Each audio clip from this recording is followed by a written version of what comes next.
السلام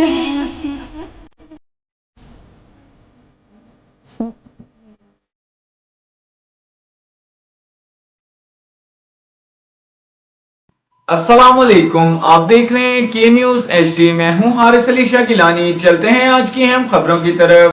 تازہ ترین خبروں سے باخبر رہنے کے لیے ہمارے ساتھ رہیے۔ رک کریں گے کراچی کا، جہاں سے رپورٹ کریں گے ہماری لیڈی رپورٹر عروج خان۔ آپ کو پتا ہے یونیر میں کتنا طوفان سیلابی ریلا ہوا ہے؟ اب تک 167 افراد کا لاپتہ ہو چکے۔ پورے کے پورے گاؤں ریلے میں بہہ گئے۔ ایک گاؤں کے لوگوں کی میتیں دوسرے گاؤں سے مل رہی ہیں۔ درختوں، پتھروں، دیگر آہنی چیزوں سے ٹکرا کر کسی میت کا ہاتھ تو کسی کا پاؤں کٹا ہوا مل رہا ہے، کسی کی کھوپڑی کھلی ہوئی ہے تو کوئی بیچارہ پانی میں ہی چور چور ہو چکا۔ اللہ کریم عافیت فرمائے، اللہ پاک رحم کرے۔ دنیا تیزی سے ترقی کر رہی ہے، لیکن اس بات کو بھول رہی ہے کہ اللہ کے اختیار میں سب کچھ ہے اور ایک پل میں سب کچھ ختم کر سکتا ہے۔ ہم اس دور کے سب سے بدترین لوگ ہیں اور ہم سب قیامت کی نشانیاں دیکھ رہے ہیں۔